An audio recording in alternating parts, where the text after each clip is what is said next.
Here are 5 Golden Age actors that were destroyed by Hollywood. Number 5. Mickey Rooney. Mickey Rooney was America's sweetheart in the late 1930s and 1940s. Those Andy Hardy movies made him one of the biggest box office draws in the world. At his peak, he was earning more money than almost any other actor in Hollywood. But what people didn't know was that this teenage star was living a nightmare behind the scenes. The studios were literally drugging him. Mickey was just a kid when MGM decided they owned him completely. They controlled when he worked, when he slept, what he ate, and most shockingly, what drugs they pumped into his system to keep him performing. Young performers were commonly prescribed amphetamines to stay awake and keep up with the frantic pace of making one film after another. They were also given barbiturates to take before going to bed so they could sleep. Mickey wasn't just taking a pill here and there. The studio doctors were giving him huge doses of the amphetamines, the same doses that bomber pilots in World War II took to keep them alert during 12-hour missions. Except Mickey was taking them every single day, sometimes multiple times a day, for years. This wasn't medicine. This was systematic abuse, designed to squeeze every ounce of profit out of a child. The studios had a whole system set up for this. They had their own doctors on payroll who would prescribe whatever the executives wanted. They had nurses who would make sure the young stars took their pills on schedule. They even had people whose job it was to monitor the kids and make sure the drugs were working properly. If Mickey seemed tired or depressed, they'd up his stimulant dose. If he seemed too wired or anxious, they'd increase the downers. By the time Mickey was in his early 20s, his body was completely dependent on these drugs. He couldn't function without them, and he couldn't sleep without barbiturates. Mickey Rooney would struggle with addiction for the rest of his life, a direct result of what the studios did to him as a kid. But back then, nobody talked about it. The official story was that Mickey was just naturally energetic and hardworking, a real professional who never complained about the grueling schedule. The truth was much darker, and Mickey wasn't alone. This was happening to child stars across Hollywood, all in the name of keeping the money machine running. Number 4. Barbara La Marr. Barbara La Marr was known as the girl who was too beautiful for Hollywood. In the 1920s, she was one of the biggest stars in the world, a dark-haired beauty who captivated audiences with her exotic looks and mysterious screen presence. She was so stunning that studio executives worried her beauty would actually distract from the movies themselves. But behind Barbara La Marr's incredible beauty was a secret so dark and destructive that it would kill her before she turned 30. She was completely out of control, and the studios not only knew about it, they were enabling the behavior that was destroying her life. Barbara La Marr was one of Hollywood's first serious drug addicts, and the studio system turned her addiction into a business model. The studios had doctors on payroll who would prescribe whatever drugs their stars wanted. They had dealers who would deliver cocaine and heroin directly to the sets. They even had people whose job it was to make sure the stars stayed functional enough to work. Barbara's drug use wasn't recreational, it was systematic and business-driven. The studios wanted her to stay impossibly thin, so they gave her cocaine to suppress her appetite. They wanted her to have endless energy for 18-hour workdays, so they gave her amphetamines. And when she couldn't sleep because of all the stimulants, they gave her heroin and morphine to knock her out. Barbara La Marr died at age 29, by which time she was already married to her 5th husband. La Marr, at one time or other,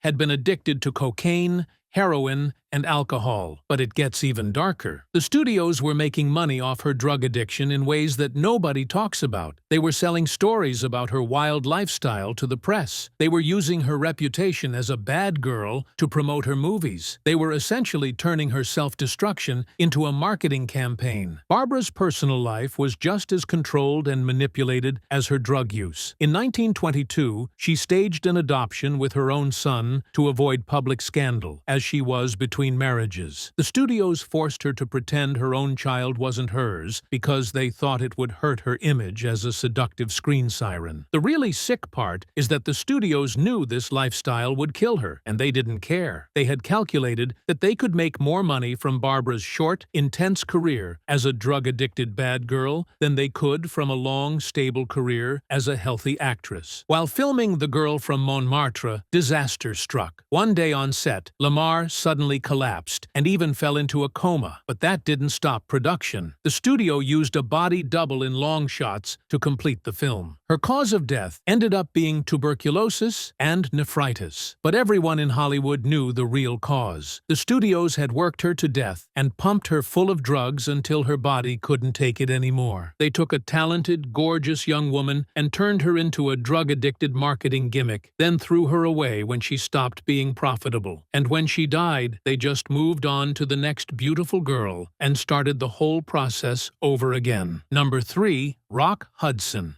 Rock Hudson was everything America wanted in a movie star. Tall, handsome, masculine. He was the ultimate leading man who made women swoon and men want to be like him. He starred in romantic comedies with Doris Day that made millions of dollars and cemented his image as the perfect heterosexual heartthrob. But Rock Hudson was living a lie so massive that it ruined his entire life. Hudson rose to fame in the 1950s, a time when a homophobic world and controlling studio system made him hide his true sexuality. Hudson was gay, a secret closely guarded in the film industry for fear that news of his sexual orientation would torpedo his career. The studio system wasn't just hiding his sexuality, they were manufacturing a fake heterosexual identity for him. There were protocols in place, from arranged dates with starlets to suppressed news stories to underground clubs that catered to famous closeted clientele. Rock Hudson was married to a secretary named Phyllis Gates from 1955 to 1958. This marriage was completely fake. It was arranged by his agent Henry Wilson as a publicity stunt to stop rumors about Rock's sexuality from spreading. Phyllis Gates knew the marriage was fake from the beginning. Bob Hoefler published a biography of Hudson's agent Henry Wilson titled "The Man Who Invented Rock Hudson." He claims that Phyllis Gates attempted to blackmail Hudson about his homosexual activities. An LGBTQ news magazine called The Advocate published an article by Hoefler, who claimed that Gates was actually a lesbian who knew from the beginning of their relationship that Hudson was gay. There has only been one photograph of Hudson with the man he described as his one true love, Lee Garlington. It was taken in a bar in New Orleans in the 1960s. The level of paranoia and control was incredible. The studios monitored who Rock spent time with, where he went, what he did in his free time. They had private investigators following him to make sure he wasn't seen in the wrong places, with the wrong people. Rock Hudson spent decades living in terror that his secret would come out. Every interview, every public appearance, every relationship, fake or real, was carefully calculated to maintain the illusion that he was a straight man. The psychological toll of living this double life for so many years was enormous. When Rock contracted AIDS in the 1980s, he became the first celebrity to die of AIDS, and his homosexuality finally became public knowledge. But by then, he had spent his entire career, over 30 years, living a complete lie, all because the studio system and society couldn't accept who he really was. Number 2.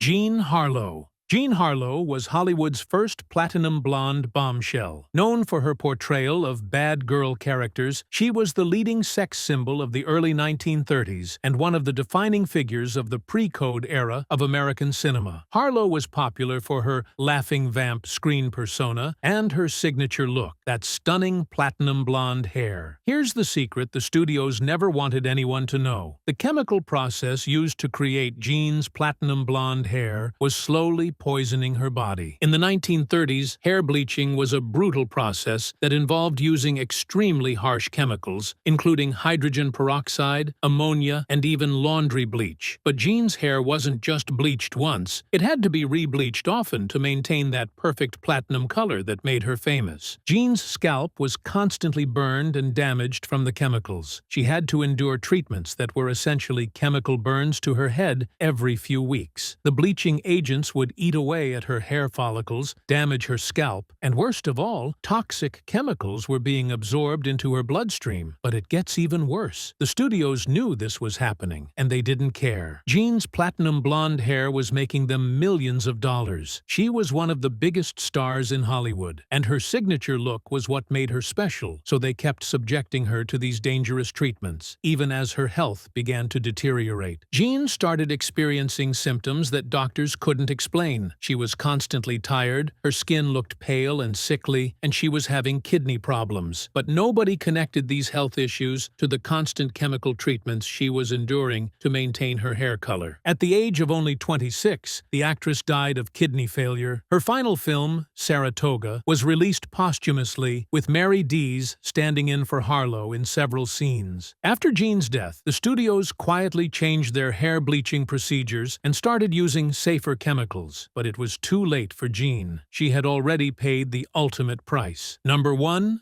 Peg Entwistle. You've probably seen the Hollywood sign thousands of times in movies and photos. That iconic white lettering on the hillside that represents dreams, fame, and making it big in show business. But what you probably don't know is that behind one of the most famous landmarks in the world is one of the darkest secrets in Hollywood history. On the night of September 16th, 1932, a young actress named Peg Entwistle left her uncle's home, walked to the Hollywood sign, climbed a maintenance ladder to the top of the letter H, and jumped to her death. Peg Entwistle's death wasn't just a tragic personal decision. It was the result of a systematic campaign of rejection, humiliation, and broken promises that the Hollywood system inflicted on young actresses. Peg had come to Hollywood with everything going for her. She was talented, beautiful, and had already proven herself as a serious actress on Broadway. She had starred in successful New York productions and had the kind of classical training that should have made her a natural fit for the movies. But Hollywood didn't want serious actresses. They wanted controllable commodities. Every time she auditioned, she was told she wasn't right for the part. Every time she got a small role, it was cut down to almost nothing. Every time she thought she had a breakthrough, it was taken away from her. The really dark part is that the studios knew exactly what they were doing to actresses like Peg. They would string them along with false promises, give them just enough hope to keep them in town, then crush their dreams slowly and methodically. It was a deliberate psychological campaign designed to break down these women's confidence and make them desperate enough to accept any terms the studios offered. Totally broke, she was forced to pose for photographers nearly naked. Unable to take it anymore, Peg threw herself off the sign that symbolizes the City of Dreams, the dreams that rejected her. On the 18th of September 1932, a woman was hiking past the Hollywoodland sign when she found a woman's shoe, purse, and jacket. She opened the purse and found a note, after which she looked down the mountain and saw the body below. After Peg's death, Hollywood did what it always did. They turned her tragedy into publicity. She became known as the Hollywood Sign Girl, and her story became part of the dark mythology of the city. But they never addressed the systematic problems that had killed her. Instead, they just moved on to the next group of young actresses and started the whole process over again. Peg Entwistle had become a symbol, but not the kind she had hoped for. She became a warning about what Hollywood could do to people who weren't strong enough to survive its cruelty.